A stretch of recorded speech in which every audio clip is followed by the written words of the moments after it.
Halo semua, balik lagi bersama saya Karisma Rizky. Pada video kali ini kita akan belajar view binding ya. Kenapa view binding? Nah, pada umumnya teman-teman biasa menggunakan find view by ID untuk menangkap atau mengolah layoutnya di Kotlin file class kita. Nah, namun metode ini memiliki beberapa kekurangan, yaitu ya ribet, kita harus mendeklarasikan dulu variabel yang akan kita masukkan nanti. Kemudian kita find view by ID, terus kita tulis ID-nya, itu cukup memakan waktu. Dan ini juga kurang null safety ya. Jadi kalau kita salah nulis ID, ya bisa error. Dan kalau ID-nya ini tidak ada di layout juga bisa error. Nah, jadi ini ada cukup banyak resikonya. Dan selain ini juga teman-teman biasa menggunakan namanya itu sintetik ya. Jadi kita panggil ID-nya langsung, misal TV text. Nah, seperti ini. Kemudian kita set text-nya misal. Nah, pada Kotlin ini bisa seperti ini. Namun pada Java tidak bisa ya.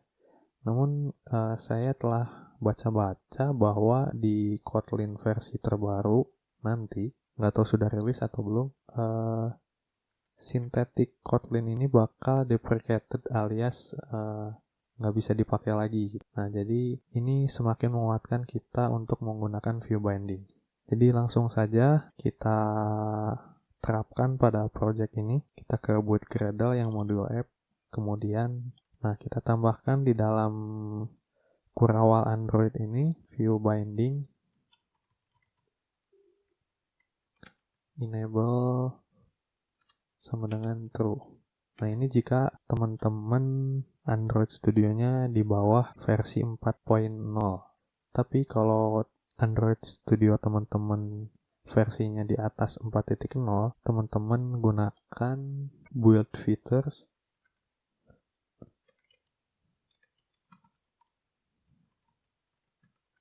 Kemudian di dalamnya kita tulis view binding true.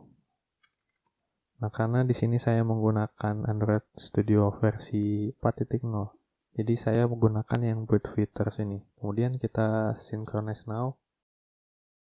Nah, ketika sudah diterapkan atau sudah disynchronize, maka si view binding ini secara otomatis akan menggenerate binding class dari setiap layout XML. Misal di sini saya punya dua layout, ada activity main. Nah, maka layout activity main ini akan digenerate menjadi sebuah kelas dengan nama activity main binding. Jadi namanya ini underscore-nya hilang, tapi A dan M jadi kapital, dan di akhirnya ditambahkan binding. Mungkin teman-teman akan lebih mengerti jika langsung diterapkan. Jadi kita nggak akan pakai lagi ini. Akan tetapi kita gunakan binding. Caranya, sini kita buat dulu bindingnya sama dengan, nah kan kita ini layout main activity, kita panggil jadi activity main binding. Nah, kelasnya tergenerate secara otomatis. Kalau kelasnya tidak muncul di sini, teman-teman bisa ke file, kemudian invalidate catch, lalu restart. Kemudian setelah kita panggil kelas bindingnya, kita inflate, kita panggil layout inflater. Kemudian kita akan ganti set content view-nya ini dengan bindingnya atau root dari bindingnya. Binding.root. Nah, binding.root ini apa? Yaitu komponen terluar dari layoutnya. Jadi di sini frame layout rootnya itu. Nah, setelah kita selesai meset content view-nya, kita bisa panggil binding. Nah, jadi bukan berbentuk ID lagi, namun si ID-nya tergenerate secara otomatis menjadi ya camel case seperti ini. Misalnya ini TV text asalnya kan dari TV underscore text. Nah, underscore-nya hilang, T-nya menjadi huruf kapital, sehingga menjadi seperti ini. Dan karena ini sudah tergenerate, jadi tidak mungkin kita salah menuliskan gitu. Kalau kita salah menuliskan, misal kita masih tulis pakai underscore, akan otomatis merah gitu, karena tidak ada. Nah ini jadi memudahkan kita, menjauhkan kita dari error-error. Jadi langsung saja TV text kita set teksnya menggunakan view binding. Kemudian ada button juga, dot button fragment dot set on click listener.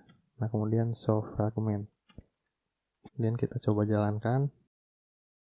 Ya, aplikasinya berjalan dengan baik ya. Diklik juga bisa. Nah, kalau ini kan penerapannya pada activity. Jika pada fragment itu agak sedikit berbeda. Mungkin langsung saya contohkan aja. Di sini saya udah set. Ya teman-teman bisa tulis aja kodenya untuk berpindah fragment. Ini bukan best practice sih sebenarnya, tapi ya karena kita tujuannya untuk belajar view binding, maka simpel aja. Kemudian fragment blanknya saya set di sini ada backgroundnya white dan saya akan ketengahkan ini gravity center biar tulisannya di tengah. Kemudian kita tambahkan ID TV fragment supaya bisa tergenerate oleh bindingnya. Kemudian kita kembali ke blank fragment. Nah, di sini kita buat dulu variabel binding ya, tapi var, dan di depannya ada underscore. Binding dengan tipe datanya kita panggil fragment blank binding. Nah ini adalah kelas yang tergenerate dari layout fragment blank ini. Kemudian tambahkan null checker, kemudian kita set menjadi null. Jadi awalnya si underscore binding ini nilainya 0. Kemudian kita buat variabel kedua dengan val ya, bukan var. Binding kita gunakan juga get sama dengan underscore binding tambahkan tanda seru 2. Jadi supaya tidak ada 0. Jadi binding ini sudah akan dipastikan tidak 0. Kemudian di dalam onCreate view kita inisialisasikan bindingnya dengan cara kita panggil fragment blank binding, kemudian inflate ya, inflate seperti biasa, kita panggil inflater, container, false. Nah kemudian kita akan ganti returnnya menjadi binding root. Nah karena fragment ini dapat hidup lebih lama dari tampilan mereka dan bisa digunakan kembali dengan tampilan yang berbeda, maka pada onDestroy view kita perlu menolkan lagi si bindingnya. Jadi kita set bindingnya sama dengan 0. Nah baru di sini sudah siap kita pakai si bindingnya. Jadi kita coba aja. Sini kita panggil binding dot TV fragment, kita set teksnya ini fragment view binding. Kemudian kita coba jalankan.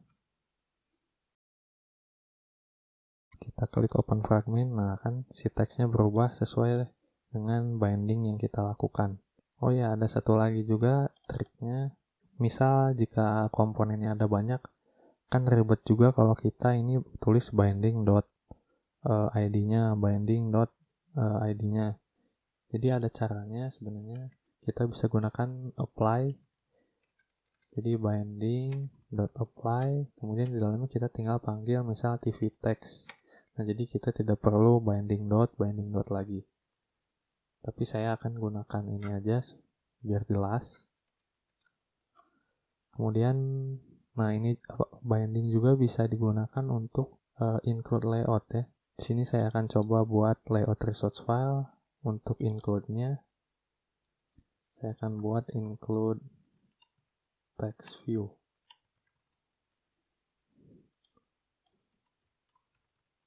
Include elemennya text view.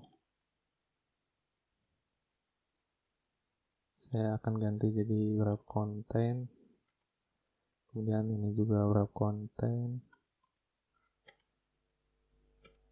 Kita tambahkan teks.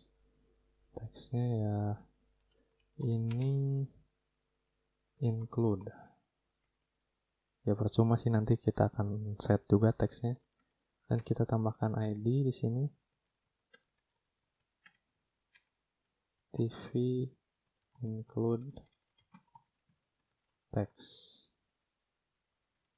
Nah, kita akan panggil text view ini menggunakan include di fragment ya. Include wrap content, height-nya juga wrap content. Kita tambahkan ID. ID-nya include aja. Bedakan dengan yang ada di layout yang tadi. Kemudian kita set layout-nya dengan include text view. Maka kurang lebih text view-nya akan ada di sini ya, di atas. Coba kita ketengahkan, gravity center, kita beri margin top 16 dp 32 lah, supaya ada di bawahnya. Jadi text view include-nya ada di sini.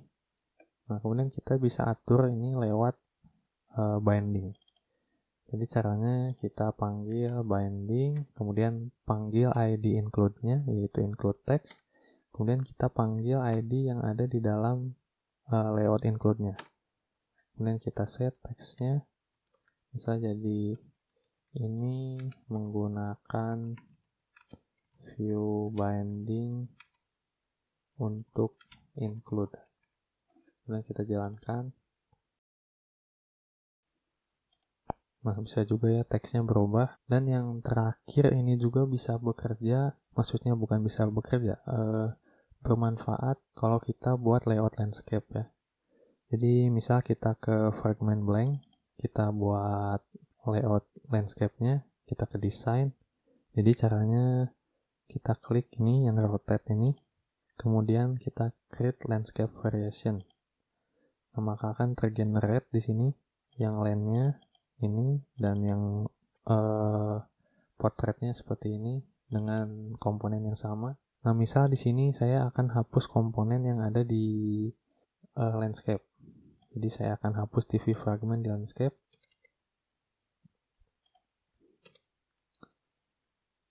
Nah, berarti kan ini agak sedikit berbeda ya. Di portrait ada teks yang TV fragment ini, di yang landscape tidak ada.